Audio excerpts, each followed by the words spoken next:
네, 여러분 안녕하세요. 오늘은 시사 365-23호 끝나지 않은 전쟁 기억해야 할 미래 한번 분석해 보도록 하겠습니다. 발문부터 읽어볼까요? 올해는 한국전쟁이 발발한 지 73주년이 되는 해이고 한국전쟁이 정전된 지 70주년이 되는 해입니다. 한국 근현대사를 통틀어 가장 무게감 있고 단연 압도적인 최대 사건은 뭐니 해도 한국전쟁일 것입니다. 이렇게 얘기했습니다. 아마 이번 주제가 뭘 것 같아요? 이번 글 주제는 당연히 한국전쟁이겠죠.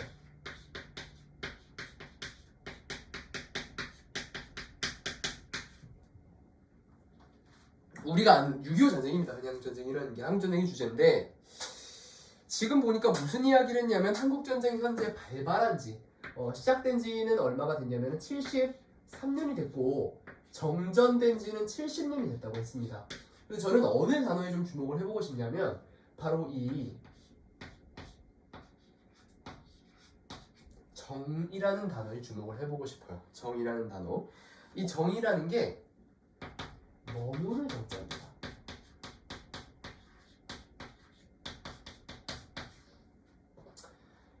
그러니까 무슨 말이에요? 정전되었다. 즉 전쟁에 머무르고 있다는 겁니다. 그러니까 우리가 뭐랑 뭘 헷갈리면 안 된다는 소리냐면 우리가 휴전이라는 거랑 종전이라는 거랑 헷갈리면 안 된다는 거예요. 현재 우리나라는 무슨 상태죠? 휴전 상태입니다. 종전 상태가 아니라는 거예요. 아직까지 우리나라가 전쟁 중이라는 사실을 반드시 기억해야 됩니다. 그렇기 때문에 더 외교 문제를 더 잘 이해할 수 있고요. 그래야지만 오고 가는 대화 같은 것도 잘 파악할 수 있어요. 그래서 일단 첫 번째로 정리할 핵심은 뭐냐면 머무를 정자, 정전 상태라는 거. 우린 아직 전쟁에 머무르고 있다. 자 볼게요. 해가지고 당연히 뭐 가장 무게감 있고 압도적인 사건이다. 이거는 굳이 뭐 판단할 필요 없겠죠. 당연한 거니까. 남침이냐 북침이냐를 떠나 이제는 한국전쟁의 직접적 간접적인 연관성을 지닌 수많은 사안들, 그 중에서도 인명살상과 관련된 사안들에 대해 살아남은 우리가 어떠한 인식과 자세로 대처할 것인가를 진지하게 자문하는 시간이 되었으면 좋겠습니다.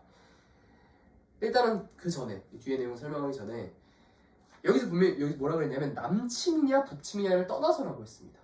저는 이걸 읽고 정말 화가 났어요. 이건 떠날 문제가 아닙니다. 남침이냐 북침이냐는. 이거 왜 저런 말을 써놨지 학교에서? 무슨 의도로 쓴 건지 일단 모르겠어요. 근데 6.25 남침입니까 북침입니까? 헷갈리죠? 어쨌든 북한이 우리를 공격한 건 알잖아요. 그거 모르는 사람은 없죠. 북한이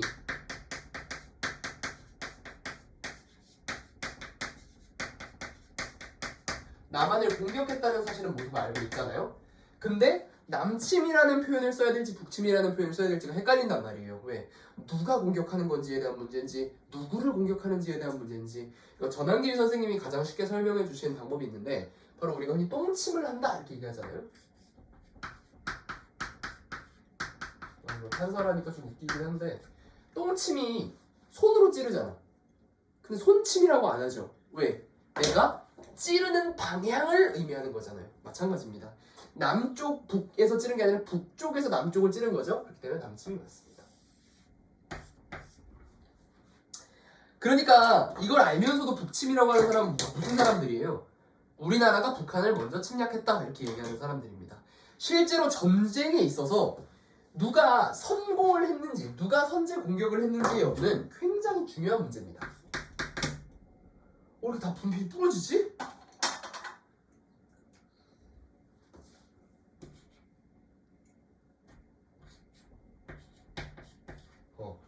누가 선제 공격을 했는지의 여부는 굉장히 중요한 문제예요. 단순하게 네가 했든 내가 했든 이런 문제가 아니에요. 물론 뭐 이렇게 뭐 애들끼리 치고받고 싸우는 거야. 이것도 누가 쳤는지가 먼저 쳤는지가 중요하지 않습니까? 그죠? 하물며 친구들끼리 싸움을 해도 누가 먼저 쳤는지가 그렇게 중요한데 남침이냐 북침이냐를 떠나면 어떡해요? 떠나면 안 된다는 거죠. 실제로 누가 공격했는지가 굉장히 중요해요. 그래서 실제로 2차 대전 때도 독일이 먼저 공격을 했기 때문에 독일이 그렇게 욕을 먹는 전범국가라고 욕을 먹는 거란 말이에요. 근데 북한은 여기에 플러스 알파로 선전포고는 안 했어요. 얘네는. 응? 선전포고도 안 했습니다. 선전포고라는 게 필수인 건 여러분 아세요? 현대전에 있어서? 현대전에서는 무슨 조약인지는 기억 안 나는데 선전포고가 필수예요. 왜냐하면 선전포고를 해야 민간인이 도망갈 수 있어요. 전쟁 중에 민간인 학살되면 돼야 안 돼요. 억울하게. 안 되겠죠? 군인만 죽어야 되잖아요. 죽는다 하더라도. 선전포고를 안 하고 공격하게 되면 그 지역에 살고 있는 민간인이 다 죽을 거 아니에요. 그래서 선전포고라는 게 있는 거예요. 딱 선전포고를 하면 어떻게 되는 거예요? 전쟁이 일어나네? 민간인들은 대피하고 군인들은 맞서 싸우고 이렇게 되는 거란 말이에요. 실제로 1차 세계대전 때도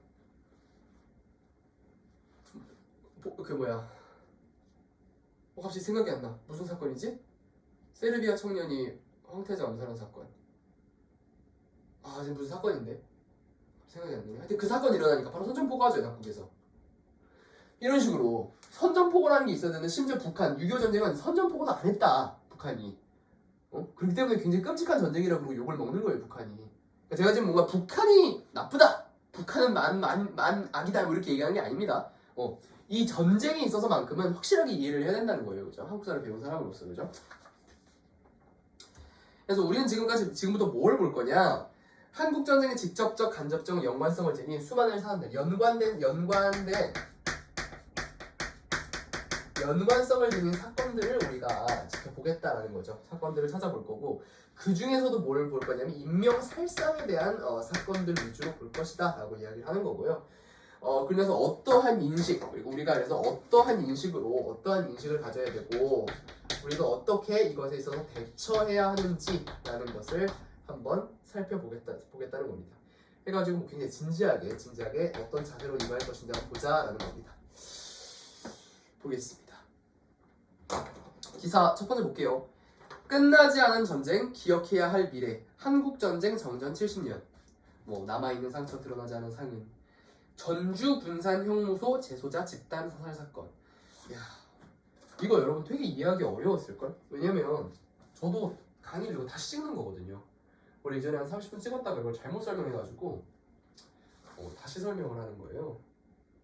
사실 그냥 사건은 이것만 다뤄요. 이 지문 전체에서 다른 사건을 다루지 않습니다. 살짝 그냥 전주 군산형무소 이것만 다루거든요.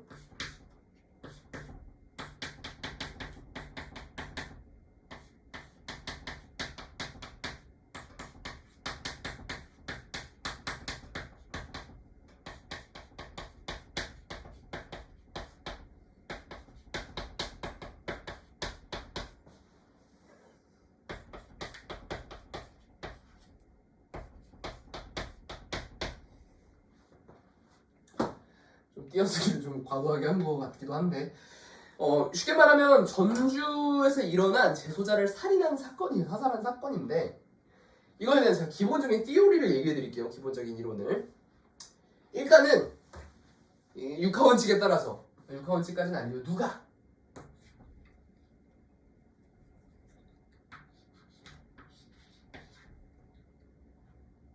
죽였냐?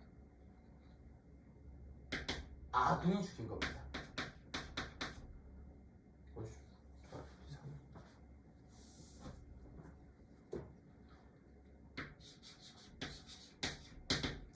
한국군이 죽인 거예요. 누구를? X 이상한데? 누가? X지 말자.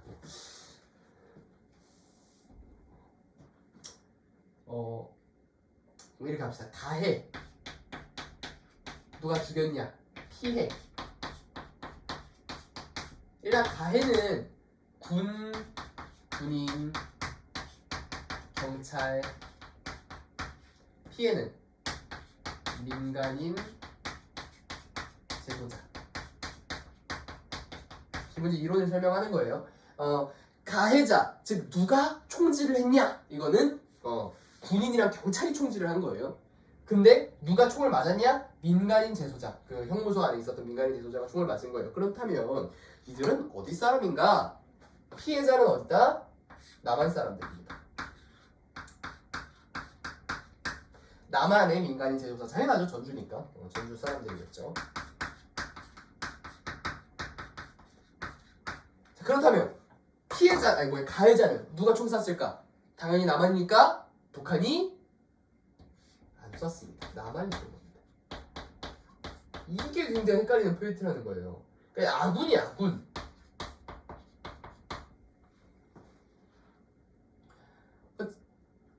남한 사람이 남한 사람을 죽인 사건입니다. 이걸 헷갈리면 안 된다는 거야. 북한군이 쐈다 이렇게 생각하면 안 돼요. 그러면은 음모론자가 되는 거예요. 오, 그럼 이해가 안 되죠. 에? 남한 사람이 남한 사람을 왜 쏴요? 헷갈렸나? 이게 아니란 말이에요. 이 남한 사람들인 이 총 맞은 사람들이 대부분 누구였다는 거야? 정치범들이었다는 거야. 정치범.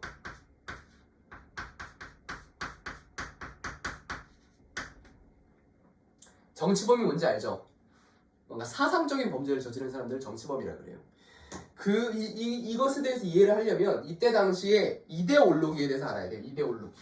우리가 흔히 이데올로기라고 합니다.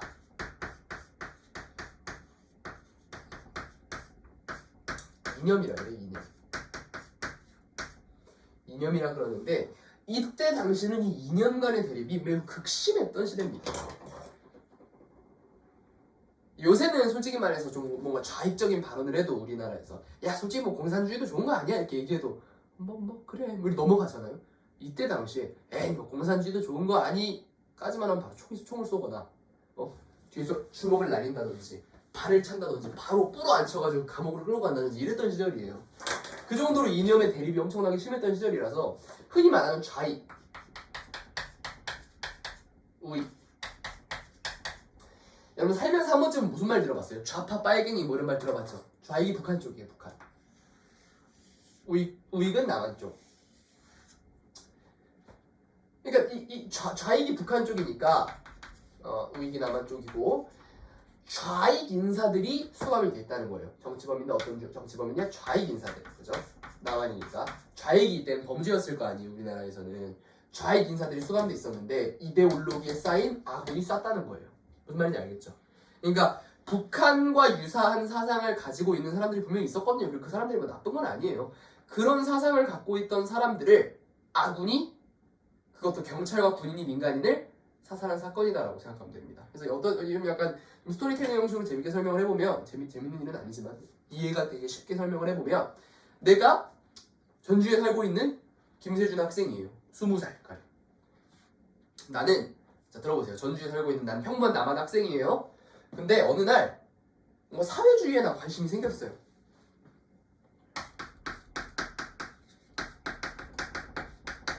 사회주의가 뭔가 좋은 사상 같은 거야. 그럴 수 있잖아요. 학생이니까. 호기심이 생겼어. 오, 야 이거 공부할 만한데? 레닌의 책을 읽습니다. 오, 이 사람 이렇게 생각했구나. 어느 날 집에 경찰들이 들이닥쳐요. 야! 다 꺼내! 다 뒤져봐요. 근데 레닌의 사회주의 책이 나왔어. 이 반동분자 끌고 가라고! 끌고 갔어요. 형무소에 잡혔어요. 아휴, 그래서 언제 풀려나 기다리고 있는데 갑자기 나오래. 김대준 학생 나와보라.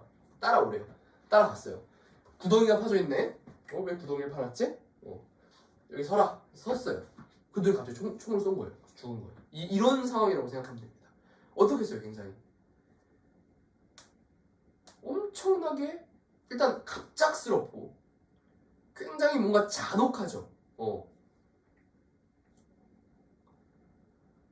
잔혹한 겁니다. 그래서 이런 사건이라는 거예요. 그래서 이걸 되게 정확하게 이게 되게 중요한 부분입니다. 이게 제일 중요해요. 중요하다고 이야기하는 게 왜 그러냐? 이걸 헷갈리면 답이 없어요. 북한이 우리나라 쏜 거 아니야? 이렇게 생각하면은 한도 끝도 없이 틀어집니다. 그래서 일단 남한 사람이 남한 사람을 사살한 사건이라는 걸 주목을 해서 읽어보면 되겠고요. 쭉 읽어볼게요. 자 이제 배경 설명을 했으니까 설명할 게 없으면 쭉 읽어 나가겠습니다. 자, 자 이거 참고로 사람 목소리는 제가 좀 변조해서 이야기할게요. 6.25 때 내가 16살에서 17살이었는데 밤에 금상동 마을 주민들을 동원해서 구덩이를 팠어. 구덩이를 판 자리가 구세군 교회 계제 뒤편이야. 밤에 횃불을 붙이고 했지. 사람들 데리고 와서 죽였는데 죽인 후 기름을 붓고 불을 질렀어. 이렇게 얘기했습니다. 어떤 상황으로 생각하면 되냐면 자 여기가 그냥 설명해볼게. 구덩이를 이렇게 파요. 그 다음에 사람을 이렇게 세워.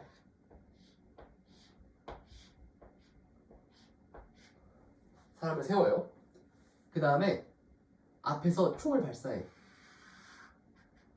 이 사람 총을 맞겠죠. 어떻게 되겠어?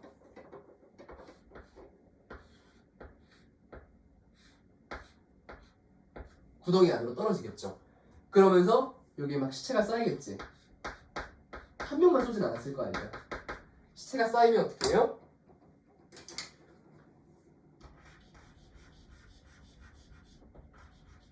불을 붙입니다. 이런 식으로 학살을 잘 하겠다는 거예요. 굉장히 어때요? 과정이 조직적이고 잔혹하고 이런 느낌이 들지 않나요? 이런 식으로 굉장히 조직적으로 사람들을 학살을 했다, 뭐 이런 생각을 좀 해야 됩니다. 그래서 여기 참고로 이 구덩이라는 키워드가 되게 중요한 키워드예요. 왜냐면 이 구덩이라는 키워드가 굉장히 중요한 키워드인 이유는 이 구덩이, 사람은 보통 죽으면 어디에 묻힙니까? 무덤. 화장을 한다든지 무덤을 묻는다든지 혹은 뭐 이런 식으로 화장해서 무덤을 묻어다 뿌리기도 하고요, 그죠? 화장해서 뿌리기도 하고 혹은 뭐 유골함에 넣어놓기도 하고, 그죠? 그렇게 좋지 않단 말이에요. 근데 왜 그러는 거예요? 만약에 진짜 인류의 이런 걸 다 말살한 상태에서 내가 외계인이면 뭐 사람 죽으면 쓸데도 없는데 그냥 뭐 동물들 밥으로 주면 되지 이렇게 생각할 수도 있잖아요, 외계인들은. 근데 왜 사람이란 존재가 죽었을 때 그런 식으로 오히려 공간을 낭비해가면서 그런 식으로 무덤을 만들고 명복을 빌고 하는 거예요? 그 사람이 사람이기 때문에 그런 거예요.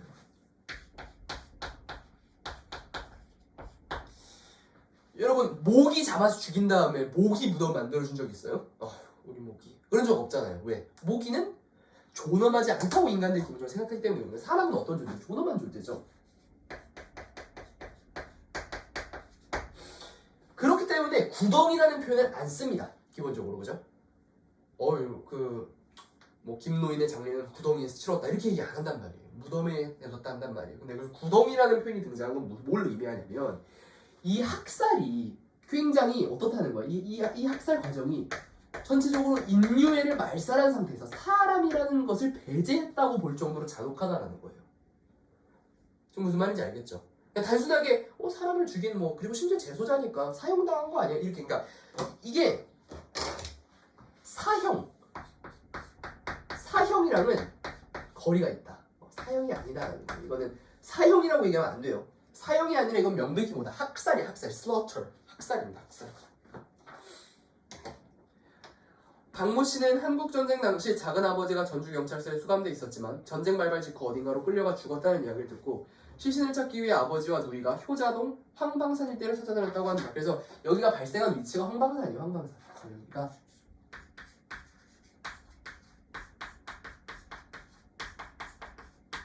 황방산에서 학살이 일어났다.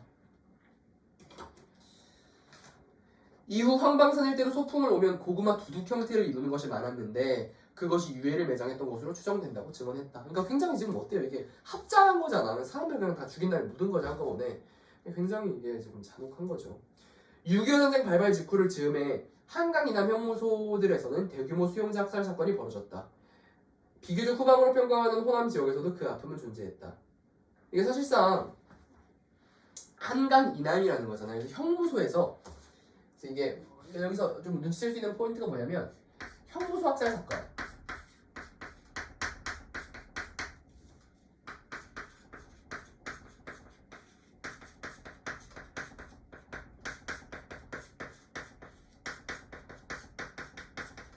비일비재했다는 걸 알 수 있습니다. 형무소 학살 사건이 굉장히 특이 케이스가 아니었던 거예요. 이 한강 이남, 특히 아군의 영토라고 생각했던 이 한강 이남에서도 오히려 한강 이남에서 더 많이 이런 학살 사건이 자행되었다는 겁니다.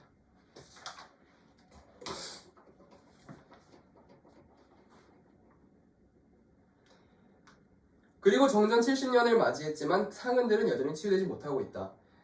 상흔이라는 건 그냥 상처 이렇게 생각하면 됩니다.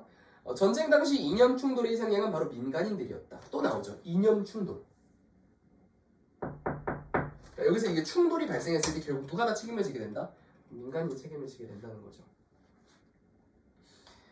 사실상 그래서 여기 굉장히 적합한 표현을 했어요. 바로 희생양이라는 표현인데 굉장히 적합한 표현이라고 저는 생각합니다. 희생양.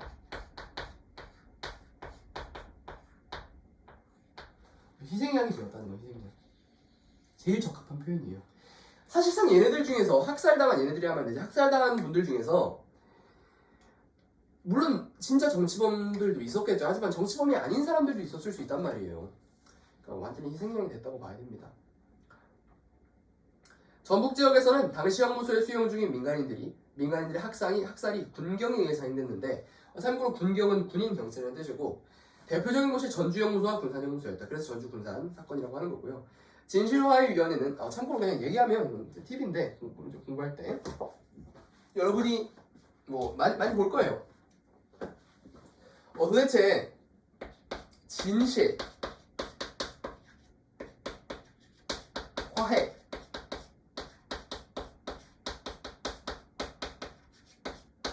위원회는 뭐 하는 곳입니까? 그러면 사실상 얘는 그냥 무조건 뭘로 연결돼야 돼요? 6.25 전쟁이랑 연관시켜야 됩니다. 6.25 전쟁 중에 굉장히 말 못할 그런 사건들도 많았을 거고 말 못할 문제들, 뭐 이런 미안한 것들, 풀어야 될 것들, 진짜 끔찍하지만 받아들여야 될 것들 많단 말이에요. 그런 것들을 종합적으로 분석해서 정리하는 곳입니다. 진실화위원회 나오면 이거 6.25 전쟁에 대한 설명이겠구나. 진실화위원회는 2010년 조사 보고서에서 한국전쟁 발발 직후인 7월경 전주형무소 재소자들이 제7사단 3연대 군인들에 의해 학살됐다고 밝혔다. 계속해서 얘기하고 있어요. 가해자는 군과 경찰이었다. 희생 규모를 추정할 수는 없지만 70여 명의 희생자 신원을 확인했다. 이들이 끌려가 학살당한 장소가 당시 전주시 전북동에 있었던 전주형무소에서 약 6km 떨어진 황방산이다. 전주형무소 재소자 중에서는 여순사건 관련자들도 많았다고 한다. 전주형무소에는 여순사건 관련자들이 많았다고 하는데 여순사건도 한번 제가 읽어드릴게요. 여순사건은 여수순천 사건이 준말인데 여순사건이라는 거는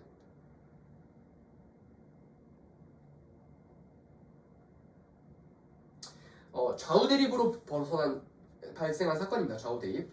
그래서 그냥 여수순천에서 있었던 좌우 대립 사건이라고 보면 돼요. 그래서 이게 보니까 중간에 여순 사건이 나와가지고 설명을 하면 이 여순 사건이라는 거는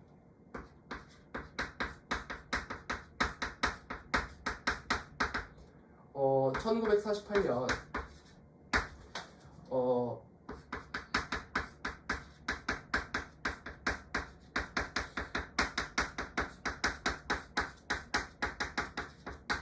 좌우 대립 사건이라고 보면 됩니다. 좌우 대립 사건이라고 보면 되는데 이제 핵심은 그거예요. 남한에서 일어났잖아. 남한이 우익 국가라 그래서 좌익 국가라 그랬어. 우익 국가죠. 우익 국가에서 여수 순천 사건이 터지고 제소됐다. 감옥에 갔다. 그럼 좌익 인사겠어요? 우익 인사겠어요? 좌익 인사겠죠. 그래서 얘도 마찬가지로 좌익 인사들이 학살됐다는 이야기입니다. 많이 수감됐다는 것이 됐었다는 것이 피해 가족들의 증언이었다. 이념 차이로 우익 인사가 희생되기도 했다. 그러니까 되기도 했다라고 했기 때문에 여기서 무슨 뉘앙스를 받아야 되냐면 거의 다 있을까? 거의 좌익이 희생됐지만 우익의 피해도 있었다라는 거죠.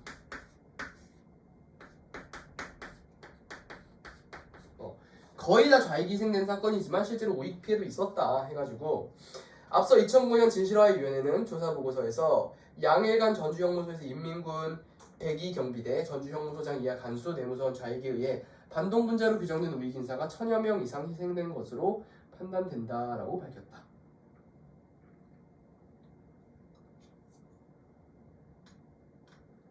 여기서는 핵심이 뭐야? 인민군이라는 거죠. 인민군. 여기 좀 정리를 해볼게요. 보면 정리를 해볼게. 인민군이랑 국군이라 합시다. 국군은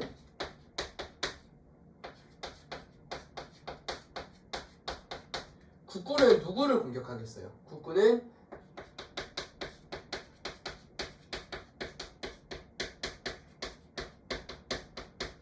좌익 인사를 학살합니다. 인민군은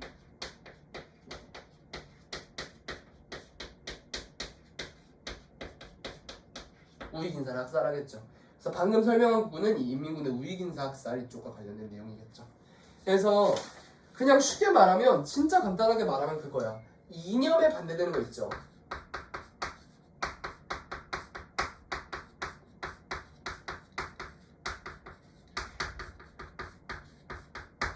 이념 반대 인물을 처단한다라는 겁니다. 제가 되게 좋아하는 역사 선생님 중에 최태성 선생님이라는 분이 계신데, 큰별 선생님 늘 이야기하십니다. 이념 때문에 사람을 죽이는 게 말이 되냐? 사람이 있기 때문에 이념이 있는 거지 이념이 있기 때문에 사람이 있는 게 아니거든요. 그럼에도 불구하고 이때 당시 시대에는 이런 이념으로 인해서 사람을 죽이는 일이 비일비재했습니다. 그래서 여기서도 마찬가지로 서로 그냥 다른 이념을 갖고 있을 뿐인데, 그냥 서로 입장이 다를 뿐인데 이념이 다르다는 이유로 반대 인물들을 처단한 그런 사건이라고 볼 수 있겠습니다. 그렇기 때문에 마지막 줄에서 우익인사가 처형이 됐다는 거는 인민군에 의해서 자행된. 그러니까 사실상 이게 전주라는 위치가 되게 그러니까 전주가 그 남한 편이었을 때가 있었겠죠. 기존에 원래 남한 측이었을 텐데 북한이 밀고 내려왔을 때는 북에게 점령당했을 때도 있었단 말이에요, 그죠? 그래서 북에게 점령당했을 때 인민군이 우익인사를 학살하기도 했다라는 이야기예요. 그래서 잘 생각해야 돼요. 그러니까 유교 전쟁의 진행 과정을 알고 있어야 돼요. 어떻게 시작됐어?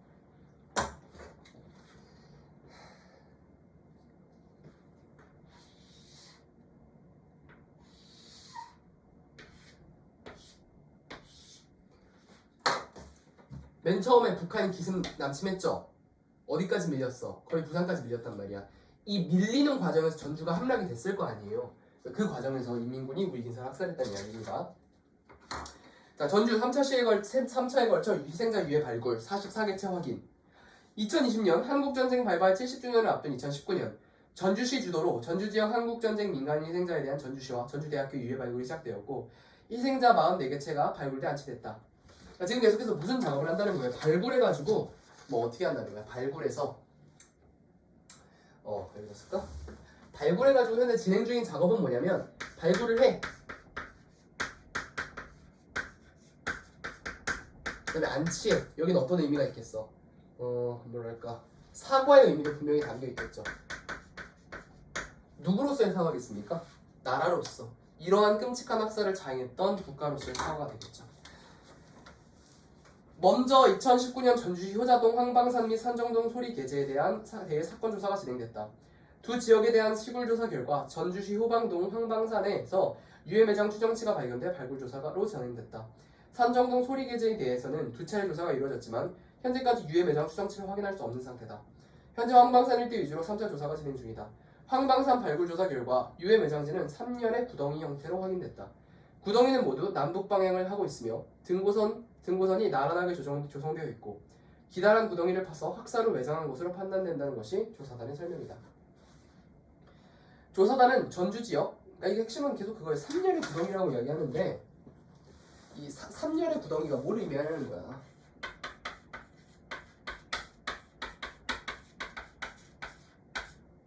얘는 잔혹함을 의미합니다. 3년을 만들어 한 줄 한 줄 한 줄 이렇게 묻었다는 얘기예요. 다 죽여가지고 일렬로 세워놓고. 그러니까 이미 앞에 시체들 무덤이 있는 거야.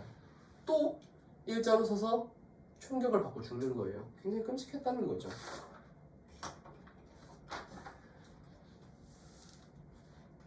구덩이는 모두 남북 방향을 하고 있으며 등고선이 나란하게 조성되어 있고 기다란 구덩이를 파서 학살을 외장한 것으로 판단된다는 것이 조사단의 설명이다. 조사단은 전주 지역 한국전쟁 민간 희생자 유해 발굴 조사 보고서에서 이러한 것은 전쟁 전후에 계획적으로 학살을 진행했음을 보여주는 증거다.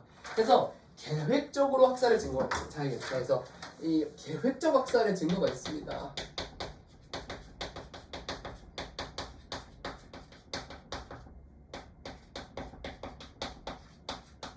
계획적 학살의 증거가 있는데 무엇이 증거가 되느냐?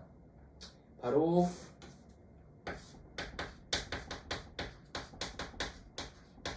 탄약류, 총알이 무엇인지에 따라서 구별이 가능했다.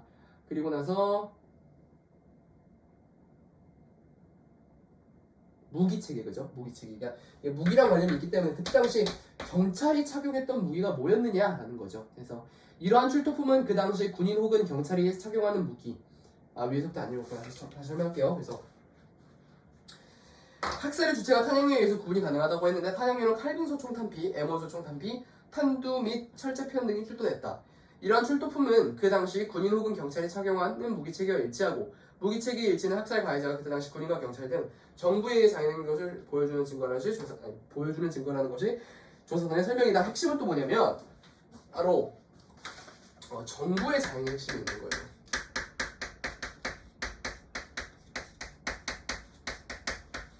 이게 큰 문제가 되는 이유야.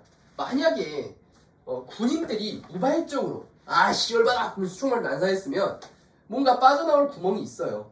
실제로. 하지만 이거는 군인에 의해서 자행된 게 아니라는 거죠. 군인에 의해서 자행된 것이 아니라 철저하게 군인 개인에 의해서 저질러진 게 아니라 이렇게 정부에서 시킨 것이다. 이렇게 봐야 된다는 거죠. 설사 정부가 시킨 건 아니라도 정부에 이런 어떤 게 있었겠어요? 묵인이 있었다는 거겠죠.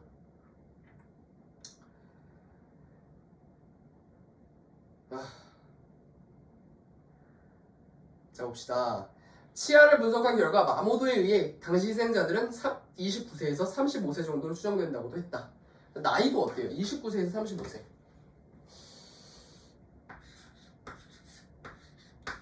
꽃다운 나이에 다 돌아가신 거죠.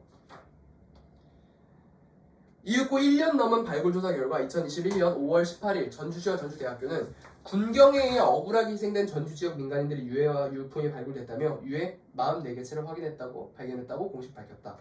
특히 유품에 대한 보존 처리 결과 탄두나 탄피, 인골편이 흡착된 것으로 나타나 당시 민간인들이 잔인하게 희생되었음을 엿보게 한다. 그러니까 총을 맞아 죽었다는 거겠죠. 전주대학교 박물관 박현수 학예연구실장은 유해 출토 양상이 이전 조사와 유사하고 대기태골, 두개골, 상안골 순으로 수습됐으나 전반적으로 유실된 부위가 많고 잔존 부위 보존 상태도 열악해 절반 이상의 유해가 부위 판별이 어려운 실정이다.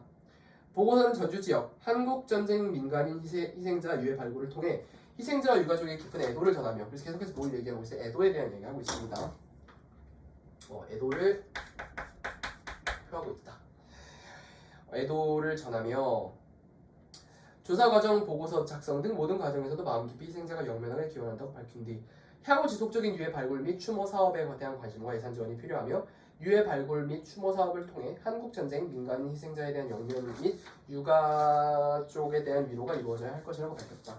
그러니까 이게 항상 정부는 실수를 합니다. 그죠? 정부는 실수를 하는데 이런 정부에 대한 책임, 그러니까 정부의 잘못, 그죠? 그러니까 정부가 잘못을 하면 잘못할 수 있잖아. 정부의 잘못은 과연 누가 책임져야 되느냐는 거예요. 정답은 뭘까? 이후 정부가 책임져야 됩니다.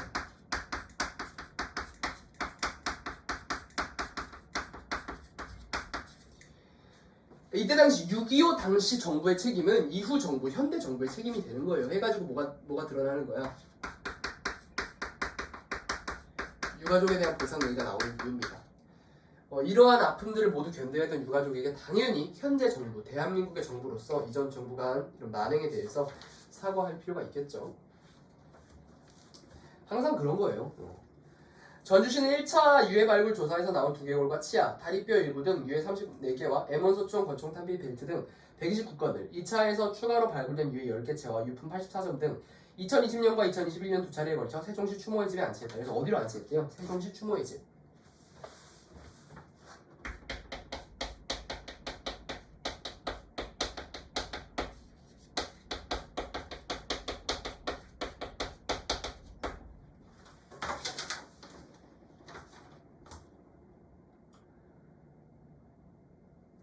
전주시 관계자는 아픈 과거사를 정리하고 희생자와 유가족의 명예를 회복하려는 노력이 일환이라면서 유해 발굴을 위한 노력을 멈추지 않겠다.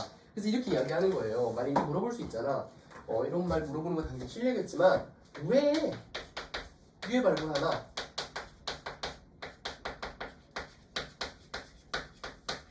그럼 바로 보다 희생자와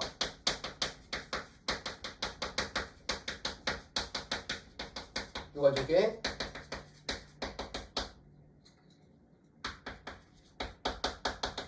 명예회복을 위해서다 이렇게 이야기하는 거죠.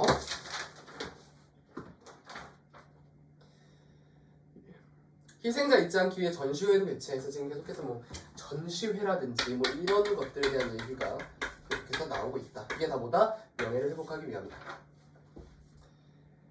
전주대학교 박물관 관장 김건우는 지난 2020년 10월부터 11월까지 문화체육관광부 주최 사단협회 한국대학박물관협회 주관으로 대학박물관 진흥 사업의 일환인 한국전쟁 70주년 특별판 70년의 기억 그리고 전쟁에 담긴 아픔 그리고 화해라는 주제로 전시회를 가졌다.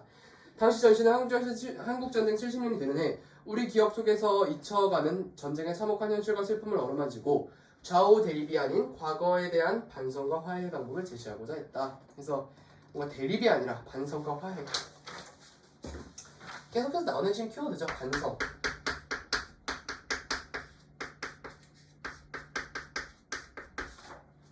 화해. 반드시 나오는 핵심 키워드다.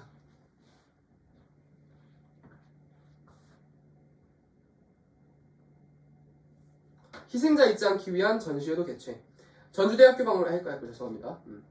전시에서는 2019년부터 전주시 협조로 발굴 조사 중인 전주 민간 희생자 유품을 발견한 허리벨트 고무줄 단추 등이 그 당시 사회상을 반영하는 각종 유품도 최초로 소개하면서 관람객의 공감을 이끌었다.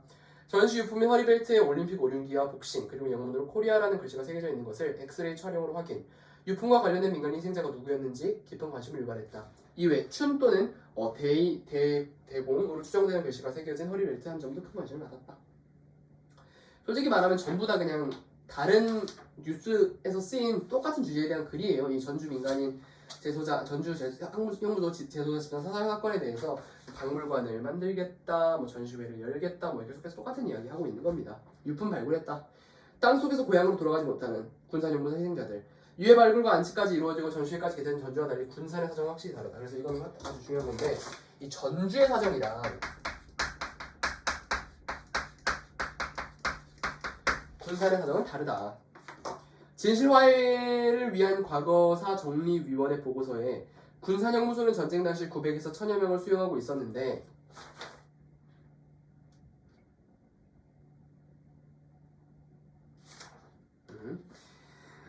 전쟁 직후 일반 수용자는 석방하고 중형을 받은 수용자는 타형무소를 이송했다고 하는데 좌익사범 처리는 역시 기록되지 않았다. 마찬가지로 얘기하는 거예요. 좌익사범 같은 경우는 다 죽였겠죠. 그죠? 간수들의 증언에 따르면 좌익사범들은 군산 비행장에서 헌병과 경찰에 학살당했다고 한다. 진실화해위원회는 피학살자 유가족들의 진상규명 건의 중 9건을 확인했다. 특히 현재 군산 비행장의 경우 미국 38 전투 비행단이 사용하고 있어 발굴조차 힘든 상황이다. 그래서 지금 그러니까 얘네들 지금 전주에 있는 애들은 발굴 애들이 하면 안 돼. 전주에 있는 경우는 이렇게 발굴을 하고 있는데 군산 같은 경우는 발굴도 못한다. 왜? 미군 비행장이라서 미군 비행장인데 우리가 마음대로 그냥 가가지고 유해 발굴하겠다고 막 다 깨부실 수 없잖아요. 그래서 미군 비행장이기 때문에 발굴을 못하고 있는 상황이다.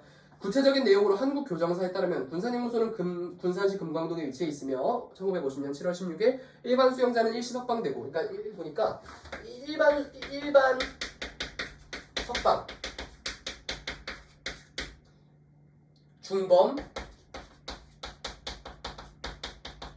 이송 좌익 부상 좌익은 모른다. 이거 뭐다.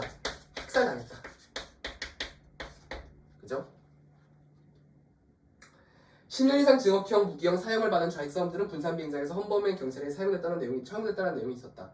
상당수가 여순 사건 발생 후 검거돼 군산형무 수감 중인 이들이었던 것으로 조사했다. 실제로 명시하기에는 뭘로? 사형으로 명시를 했지만 실제로 대부분은 여순 사건 즉 좌익사범들이었다는 겁니다. 해가지고 밑에 있는 내용들은 뭐 그냥 넘어가시면 될 것 같고 어쨌든 핵심은 제가 솔직히 이 글을 설명하면서 그냥 하나만 이야기하고 싶어요. 전부 다. 그러니까 여기서 이야기하는 거는 지금 노력들, 우리나라에서 어떤 노력들을 하고 있는가 이런 피해자들을 위해서 거기에 플러스로 이념의 드립이 가져온 그런 끔찍한 역사들에 대해서도 한번 생각을 해봤으면 좋겠고 마지막으로 플러스 알파 뭐까지 좀 생겨봤으면 좋겠냐면 이건 그냥 문제 풀 때 핵심이에요. 가해자가 누구, 피해자가 누군지를 명확하게 알자. 단순하게 죽였다라고 해서 북한군이 남한군을 죽인 그런 사건으로만 기억해서는 안 된다.